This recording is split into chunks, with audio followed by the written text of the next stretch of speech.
Hello everyone, आज मैं आपके लिए लेकर आई हूँ मैदा और सूजी से मिलकर बनने वाले बहुत ही टेस्टी से पुए की रेसिपी। बनाना इसे बहुत ही आसान है, बिल्कुल रुई की तरह सॉफ्ट आपका पुआ बनेगा और आप देख सकते हैं इसके अंदर का टेक्सचर। तो फिर देर क्यों करना, चलिए इस मजेदार सी रेसिपी को बनाना हम शुरू करते हैं। तो इसे बनाने के लिए मैंने यहाँ लिया है 2 कप मैदा और ठीक उसका आधा मतलब 1 कप मैं यहाँ ले रही हूँ सूजी, और बिल्कुल सूजी की ही क्वांटिटी का हमें यहाँ लेना है चीनी।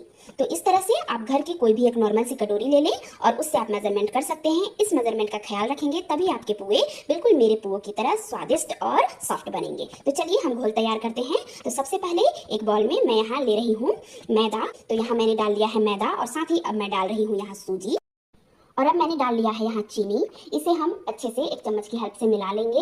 और उसके बाद अब मैं यहाँ ले रही हूँ दूध। दूध की जगह आप पानी का भी इस्तेमाल कर सकते हैं। दूध मैंने यहाँ अच्छे से गर्म कर लिया है और यह गुनगुना दूध है। यदि आप पानी का इस्तेमाल करते हैं तो पानी भी आप गुनगुना पानी इस्तेमाल करें। अब इसे थोड़ी थोड़ी मात्रा में डालते हुए हम इसका घोल तैयार करेंगे। इस पूरे घोल को बनाने में मुझे 2.5 कप दूध लगा। इससे कम या ज़्यादा आपको लग सकता है, यह मैदा और सूजी के क्वालिटी पे डिपेंड करता है। कम भी लग सकता है और थोड़ा अधिक भी लग सकता है। तो आप देख सकते हैं मैदे और सूजी के घोल का टेक्सचर कुछ इस तरह का है। अब इसे हमें 2 से 3 घंटे के लिए इसी तरह से ढक कर रखना है और इसे फूलने के लिए छोड़ना है। इसमें सूजी का इस्तेमाल किया गया है तो यह अच्छे से फूल जाएगा। तो 2 से 3 घंटे के बाद हम इसे एक बार चेक कर लेते हैं। देखिए यह बहुत ही अच्छी तरह से फूल चुकी है। तो अब एक कलछी की हेल्प से इसे मिलाएंगे तो आप देख सकते हैं यहाँ हमारा घोल फूलकर बहुत ही गाढ़ा हो चुका है। तो अब मैं यहाँ ले रही हूँ 1/2 कप दूध, या नॉर्मल दूध है, गुनगुना दूध बिल्कुल नहीं है।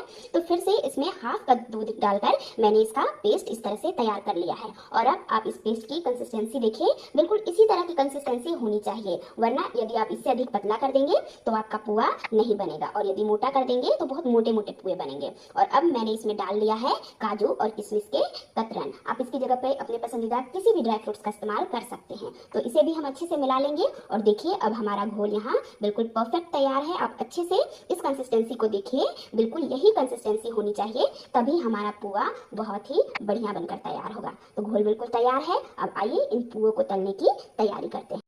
एक मोटे तले की कढ़ाई मैंने रख लिया है गैस के ऊपर और उसमें मैंने रिफाइंड तेल डाला है। आप इसकी जगह पर घी का भी इस्तेमाल कर सकते हैं और उसे मीडियम टू हाई फ्लेम पर गर्म कर लिया है। अब इस तरह से उसमें पुए डालेंगे। ध्यान रहे जब आप इसमें पुए डालें तो फ्लेम हाई होना चाहिए और उसके बाद आप फ्लेम को मीडियम कर दें। लो फ्लेम में हमें इसे बिल्कुल नहीं बनाना है, वरना पुए बिल्कुल अच्छे नहीं बनेंगे। तो मीडियम टू हाई फ्लेम पर हम इन पुओं को बनाएंगे।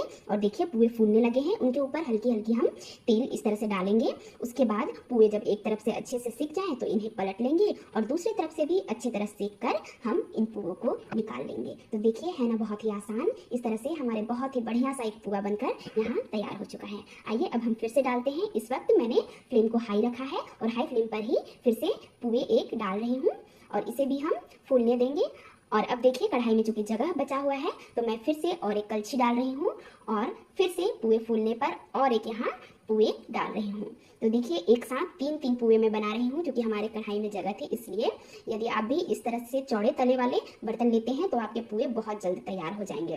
तो इन्हें अलट पलट कर अच्छे से बना लेंगे हम, और जब यह सुनहरे रंग के आ जाएं तो इन्हें निकाल लेंगे। तो कैसी लगी आपको मेरी आज की यह रेसिपी, कमेंट सेक्शन में जरूर बताएं। अच्छी लगी लाइक करें, शेयर करें। चैनल पर पहली बार आए हैं तो चैनल को जरूर सब्सक्राइब कर ले।